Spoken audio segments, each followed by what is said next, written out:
नमस्कार मित्रांनो. तर आज आपल्या गोष्टीचं नाव आहे चिपको रुजले त्याची गोष्ट. जयंती मनोकरण. अनुवाद मृणालिनी वनारसे. धूम धडक धूम धडक धूम धडक धूम. दिजी तिच्या आवडत्या झाडाच्या उंच फांदीवर बसून ढोलकं वाजवत होती. तिचे 3 भाऊसुद्धा त्याच झाडावर चढले होते आणि त्यांच्या मेंढ्या बे बे करत खाली गवतात हुंदडत होत्या. दिची, देवदार, चीड, पाईन आणि सुन्नूच्या जंगलातून तिच्या वडिलांनी म्हणजे दादांची हाक आली. चल, आपल्याला नदीच्या पलीकडे तुझ्या आजीकडे जायचंय. पोरांनो, तुम्ही मेंढ्या नीट सांभाळून घरी घेऊन जा. आम्ही पण येतो ना, श्याम बारीक तोंड करून म्हणाला. पुढच्या वेळी आजी आजारी आहे ना, तिची आज तिथेच राहील आणि आजीची काळजी घेईल. दादा त्यांची समजूत घालत म्हणाले. दादाने त्यांचं खेचर नदीच्या गुडघाभर पाण्यात घातलं. दिचीने तिचा परकर घट्ट बांधला आणि ती नदीतल्या दगडांवरून कसरत करत चालू लागली. बर्फाळ पाण्याने दिचीची पावलं बधीर झाली. शेवटी ती घसरली आणि उचलत्या पाण्यात पडली. दिचीचे काका जवळच मासे पकडत होते. तिला बघून ते ओरडले, दिची सांभाळ. अचानक नदीत पाण्याचा एक मोठा लोंढा रोरावत आला आणि नदी पाण्याने तुडुंब फुगली. तिची पाण्यात गटंगल्या घावू लागली. हे पाहता क्षणी तिच्या काकांनी धाव घेतली आणि तिला पकडलं. पण दिचीचा पाय गडगडत आलेल्या एका मोठ्या खडकाखाली अडकला होता. दादांची आकृती धूसर झाली होती. त्यांचा आवाज तिला ऐकू येईनासा झाला होता. खेचरांनी कशीबशी पाण्यातून वाट काढली आणि ती पलीकडच्या तीराला लागली. त्यांच्या पाठीवरचं सगळं सामान मात्र पाण्यात पडून वाहून गेलं. काका कसेबसे त्या पुराच्या लोंढ्यात उभे राहून दिचीला सोडवण्याचा प्रयत्न करत होते. पण तिचा पाय त्या भल्या मोठ्या खडकाखालून निघत नव्हता. शेवटी त्यांनी सर्व ताकदीनिशी दिचीला बाहेर ओढून काढलं. ते स्वतः चिखलाच्या पाण्यानं चिंब भिजले होते. दिचीला आपल्या खांद्यावर टाकून ते तिला तिच्या आईपाशी घेऊन आले. आईने आपल्या भिजलेल्या कोकराला घट्ट मिठी मारली आणि ती स्फुंदू लागली. दिचीच्या डाव्या पायातून जीवघेणी कल उठली. वेदना सहन न होऊन ती बेशुद्ध पडली. दिचीला तिच्या आईकडे ठेवून काका दादांना वाचवायला गेले, पण दादा कधीच परत आले नाहीत. पुराच्या पाण्यात वाहून गेलेलं त्यांचं मृत शरीर घरी आणण्यात आलं तेव्हा भीतीच्या थंडगार स्पर्शानं तिची पुन्हा एकदा शहारली.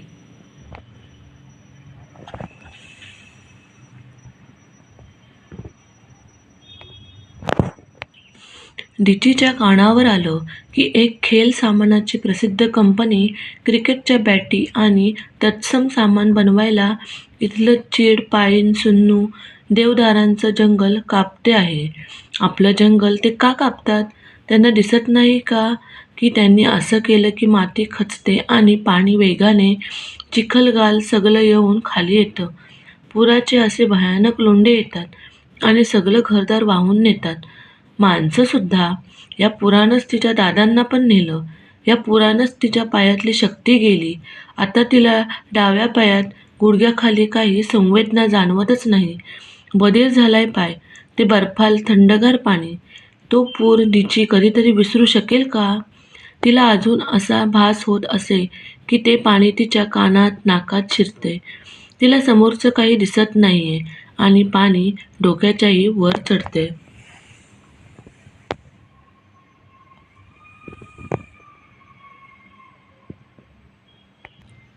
पण नाही, काकांनी तिला सांगितलंय की तिनं नेहमी चांगल्या गोष्टीचा विचार केला पाहिजे. चांगल्या गोष्टीचा विचार केला की बरं वाटतं, धीर वाटतो आणि भीती दूर पळून जाते. तिच्यापाशी अजून तिची आई आहे, तिची भावंडे आहेत. काका आणि काकी त्यांची काळजी घेतात. त्यांना त्याची स्वतःची मुलं नाहीत. दिचीला तिचे काका, तिचा दादा एवढंच आवडतात. पण कधी कधी तिच्या कानावर वेगळंच संभाषण येतं आणि मग ती अस्वस्थ होते. काकी आईला म्हणत असते, तुझे भाऊजी मनाने चांगले आहेत ग, पण त्यांना जुगाराचं व्यसन लागतं चाललंय. त्यांच्या या वाईट सवयीनं एक दिवस आपण सगळे गाळात जाणार. तिचे आवडते काका आणि जुगारी? शक्यच नाही.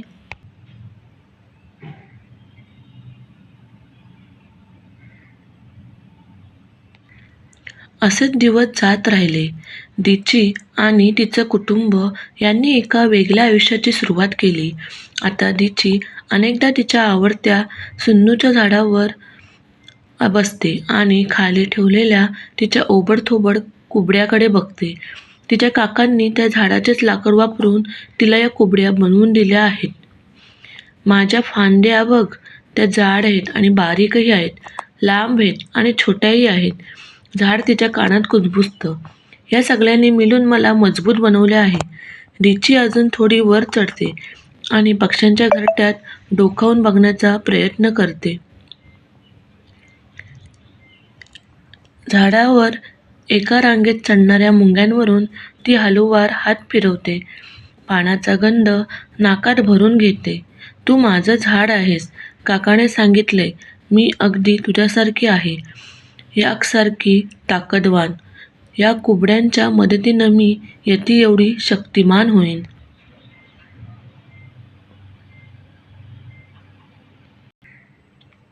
रिची, लवकर चल, सगळेजण सभेला जमले आहेत. श्यामची हाक ऐकू आली. रिची ते ऐकून झटक्यात खाली उतरली. तिने आपल्या कुबड्या घेतल्या आणि ती श्यामच्या मागोमाग गेली. एका डेरेदार झाडाच्या खाली सगळे गावकरी जमले होते. गौरी दिदी म्हणजे गावाची मुखिया बोलत होती. आपण भलेही शिकलेले नसू, पण आपण अडाणी नाही, गौरी दिदी म्हणाली. आपली झाडे आपला जीव की प्राण आहेत. कोणत्याही कंपनीसाठी आपण त्यांना झाडांचा लिलाव करू देणार नाही. जेव्हा चांद कंपनीचा ठेकेदार आपली माणसे घेऊन झाडं तोडण्यासाठी येईल, तेव्हा आपण रानात जाऊ आणि आपल्या देवदारांना, चीड, पाईन आणि सुन्नू झाडांना मिठी मारून बसू. शांततेनं विरोध करू. आपल्याला कोणतीही हिंसा करायची नाही.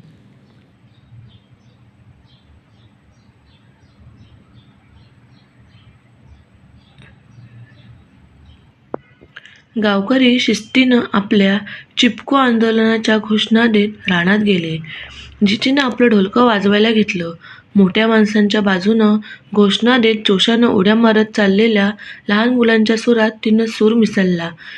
धूम धडक, धूम धडक, धूम धडक, धूम. जंगल देते कुठला मेवा, जिचीनं आवाज दिला. माती, पाणी, शुद्ध हवा. मुलांनी तिला प्रतिसाद दिला आणि ती उड्या मारत तिच्या मागोमाग जाऊ लागली.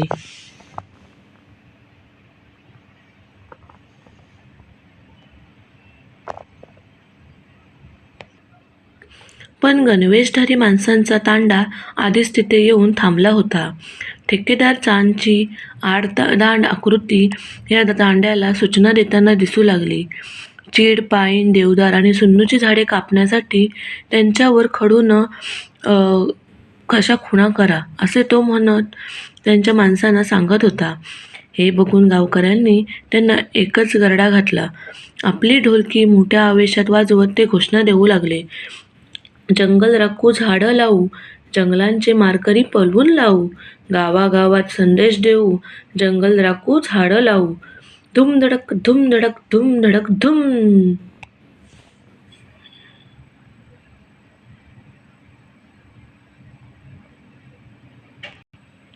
गावातल्या मंडळीचा हा नूर बघून ठेकेदार चांदनं एक छंदी हास्य केलं आणि तो त्यांच्या सगळ्या माणसांबरोबर ट्रकमध्ये जाऊन बसला. ट्रक तिथून निघून गेला. दुसऱ्या दिवशी गावात एक वेगळीच धामधूम सुरू झाली. सरकारनं गावात ट्रक पाठवले होते. डोंगरापलीकडच्या गावात चक्क सिनेमा दाखवणार होते. आता अशी संधी कोण सोडणार? सिनेमा काय नेहमी नेहमी थोडाच पाहायला मिळतो. ट्रकमध्ये बसायचं आणि सिनेमा बघायला जायचं. गावातली सगळी पुरुष मंडळी जाणार होती.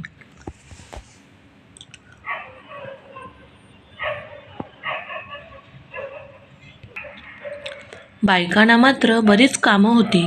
त्या विणकाम करत होत्या. शाळा जोरात चालू होती. मुलं चिपकोच्या नव्या घोषणा शिकत होती. पाटीवर देवदार, चीड, पाईन, सुन्नूची चित्रे काढत होती. काही जण तर चक्क ढोलकं हातात घेऊन नाचत गात होती. माती आमची, पाणी आमचं, जंगलसुद्धा आमचं, पूर्वजांनी राखलं आम्ही सांभाळायचं. धूम धडक धूम धडक धूम धडक धूम. शाळा संपली. दिची आणि तिची भावंडं मेंढ्यांना चारायला रानात घेऊन गेली. गावातली बाकी मुलंही बरोबर होती. मुलं आपल्या देवदार, चीड, पाईन, सुन्नूच्या झाडानं प्रेमानं कवटाळत होती. सूर्य जसा मावळ तिकडे झुकला तसे त्यांचे आवाज मंदावले. चुलीसाठी सरपण गोळा करून मुलं घराकडे परतू लागली.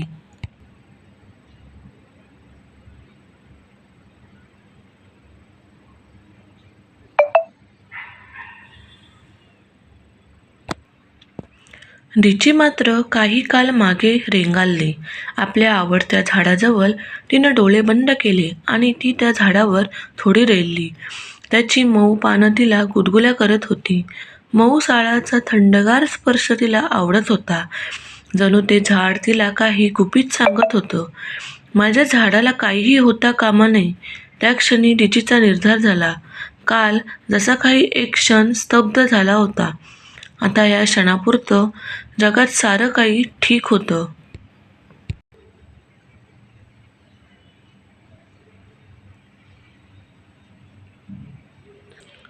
पण ही शांत झाडं अचानक कोणीतरी झोपेतून बळजबरीनं जागं करावं तशी जागी झाली. हिरवे पोपट त्यांचे पंख फडफडवत त्यांच्या ढोलीत कलकलाट करू लागले. झाडाखाली वाढलेल्या गवतातून खाली सैरावैरा धावू लागल्या. करकचून लावलेल्या ब्रेकचा आवाज आला आणि कड्यांच्या खाली बस गचके देत थांबली. तिची पानं आडून पाहत होती. बस चिखलानं माखली होती आणि तिच्यावर धुळीचे थर जमले होते. बसमधून माणसं ओलीने बाहेर पडली. त्यांचे गणवेश कलकट होते. त्यांच्या कुऱ्हाडी तलपत होत्या. ते सगळे चीड, पाईन, देवदार आणि सुन्नूच्या जंगलाकडे निघाले होते. दणकट अंगाचा चांद मागोमाग चालला होता. डोंगराच्या पलीकडून त्यांच्या बुटाचा ठपठप आवाज ऐकू येत होता. बाप रे, माझं सुन्नू! त्यांनी माझ्या झाडाला काहीही करायला नकोय. तिची झाडावरून खाली उतरली आणि डोंगर उतारावरून कशीबशी उतरू लागली.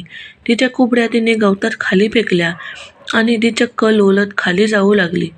ठप ठप ठप बुटांचा आवाज ऐकू येत होता.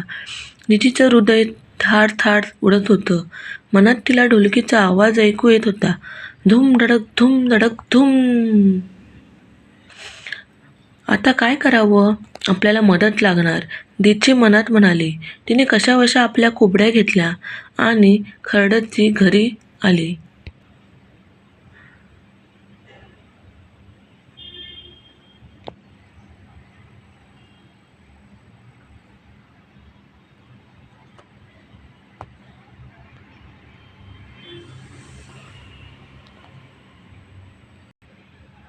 ज्या झाडांना तोडायचे त्या प्रत्येक झाडावर अशी खून उमटवलेली होती. एखाद्या जखमेसारखी ती खून दिसत होती. अशी जखम जी कधीच भरून येणार नाही. माझं सुन्नू, तुझ्याशिवाय मी कशी राहू? रिचीची थरथरणारी बोटं ती खून मिटवायला धडपडली. तुम्ही माझं झाड कापू शकत नाही, झाडाला मिठी मारत ती त्वेषानं म्हणाली. दूर हो. आई, धापा टाकत तिने आईला हाक मारली. आई धावतच घराच्या बाहेर आली आणि तिने तिचीला कबीत घेतलं. चुलीत एखादी काटकी भुसभुस जलावी अशी तिची दिसत होती. आई, माझं सुन्नूचं झाड, ते ते कापतायत. कोण कापतंय बेटा? हे घे पाणी, हे पाणी पी आणि आता सांग. ते सगळे एका मोठ्या बसमधून आलेत. खूप जण आहेत ते आणि त्यांच्याकडे मोठ्या धारदार कुऱ्हाडी आहेत आई. बापरे, ही ठेकेदाराची माणसं असणार. जंगल तोडायला आली आहेत. आपल्याला काहीतरी केलं पाहिजे, दिचीची आई म्हणाली. चल लवकर, तू थांब इथे, मी सगळ्यांना गोळा करते, दिची धीर एकटवत आणि उरलासुरला जीव गोळा करत म्हणाली.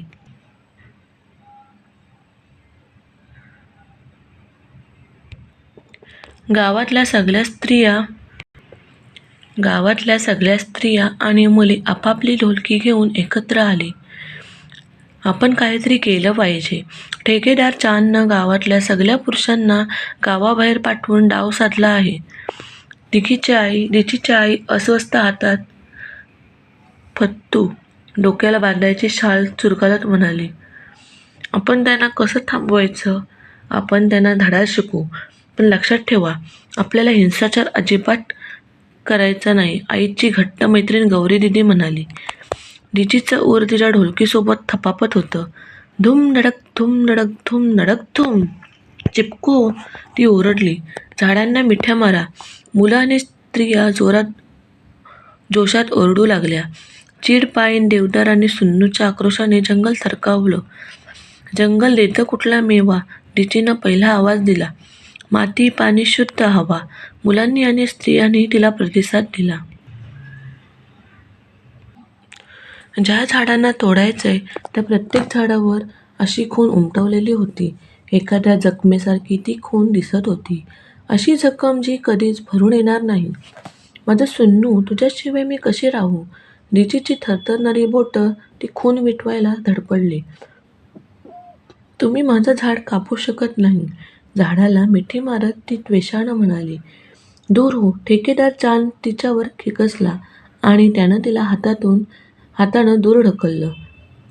दिची भेलकांडत एका बाजूला जाऊन पडली. तरी तिनं नजरेचं झाड तोडणाऱ्या माणसांना टिपलं. ती माणसं थकलेली आणि घाबरलेली दिसत होती. तिचं लक्ष झाडामागे उभ्या असलेल्या एका माणसाकडे गेलं. त्याची नजर जमिनीला खिळली होती.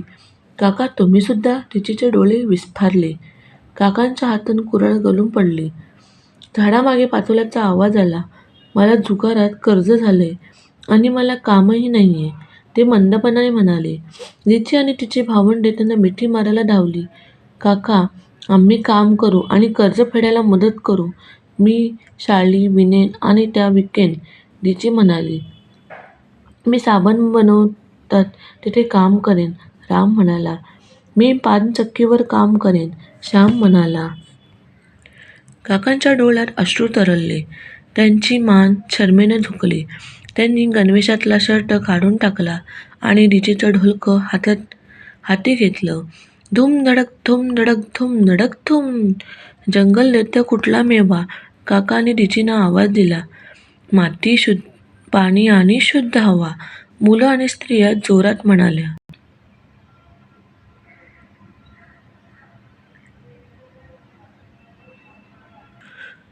मूर्ख मुली, या जंगलातून टिकाऊ लाकूड मिळतं, राल मिळते, परदेशी चलन मिळतं. ठेकेदार चांद मध्ये पडला. कापा रे सगळी झाडं. चीड, पाईन, देवदार आणि सुन्नूचं एक न एक झाड कापा. नको हो असं करू, दिची आपल्या झाडाला मिठी मारत म्हणाली. ही झाडं आमचं सर्वस्व आहे. ती बरोबर बोलते आहे, दिचीचे काका म्हणाले. तिनं तिचे वडील पुरात गमावले आहेत. हे ऐकल्याबरोबर एका माणसाने आपला तलवार उघडला आणि त्याच्या हातून कुऱ्हाड गळून पडली आणि मग एकामागून एक कुऱ्हाडी पडतच राहिल्या. सगळेच जण कुऱ्हाडी टाकून देऊ लागले. धूम धडक धूम धडक धूम धडक धूम. चिपको, झाडांना मिठ्या मारा, दिची ओरडली. मिठ्या मारणाऱ्या शूर माणसांचे आवाज चीड, पाईन, देवदार आणि सुन्नूच्या जंगलात घुमले.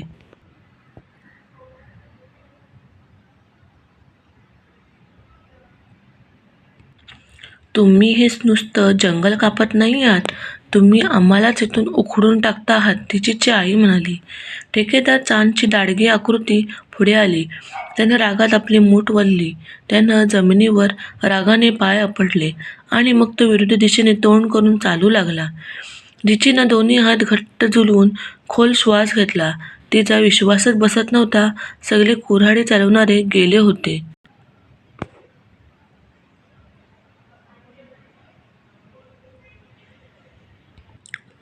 आपण करून दाखवलं, आई म्हणाली. ही चळवळ आता भारतभर पसरेल. चिपको, झाडांना मिठ्या मारा, सगळेजण एक सुरात ओरडले. पावलांनी ताल धरला. हातात हात आले. आनंदानं त्या सगळ्यांनी नाचायला सुरुवात केली. सुन्नूसुद्धा आनंदानं वाऱ्यावर लवलवत होतं. दिचीनं त्याच्या मऊ खोडाला आपला गाल घासला. संध्याकाळच्या वाऱ्यात सलसलणाऱ्या पानाचा स्पर्श तिला झाला. मी अगदी तुझ्यासारखी आहे, धट्टी-कट्टी, याकसारखी ताकदवान, इतकी शक्तिमान की एखादा यतीच. दिची तिच्या झाडाशी हळूच कुजबुजली.